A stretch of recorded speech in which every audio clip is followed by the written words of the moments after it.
but certainly not least in our lineup at wine affairs tonight with our wine club wine and food matching is the antique Tawny. Now, this is liquid history, folks. 1890 to 1915, the Barossa Valley in South Australia was called the Vineyard of the Empire. And we were basically a powerhouse colony for the British Empire. Our job was to make really good Tawny port, to make sherry, and to make muscat and old sweet white. Now, of course, we can't use the words port and sherry because, quite rightly, they belong to Portugal and Spain now. But those were the styles back in the 1800s that we were making.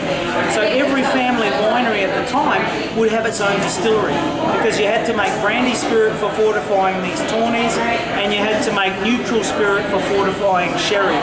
Now, this is called Antique Tawny, average age 25 years.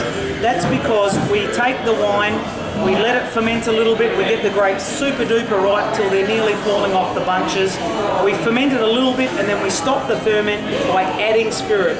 That's why they're called fortified wines, because we've fortified them with spirit. And that stops the ferment, stops the yeast turning the sugar into alcohol. So it leaves all this sweetness, but it keeps the spirit there to preserve it. So we pop it into really old barrels and we just leave them sit for 80 or 90 years, let them age gracefully, let Mother Nature do what she does, that really slow aging process over time. And essentially what we do is we go out to our set of barrels, which is called the Solera, and we choose parcels of wine of different ages that give different things to the blend.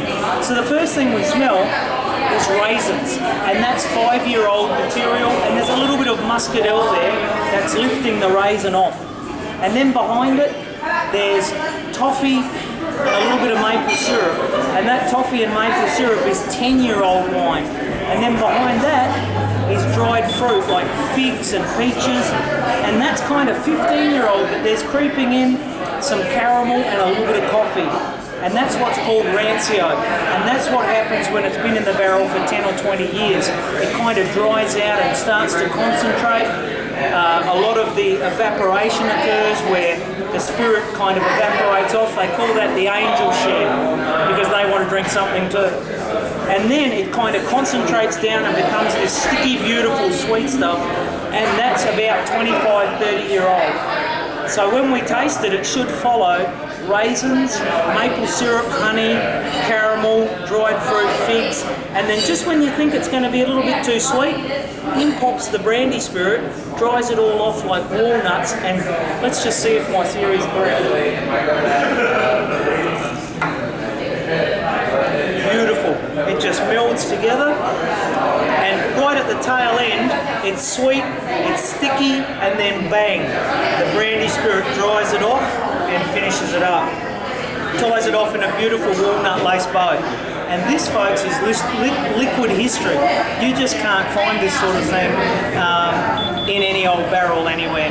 It's something a little bit special, and that'll be a really nice way to finish off the night here, especially with this buttermilk blue cheese and a little bit of honey to complement the muscadel on the top notes of this antique Tawny. So if you get a chance, try and find one of these things from Australia. Try and find one from the Barossa Valley. It is liquid history, it is fabulous, and I don't think anyone's going to be spitting any of that out. So, too bad you can't be here. We've got to get started now because the wine club will be here any minute. See you later.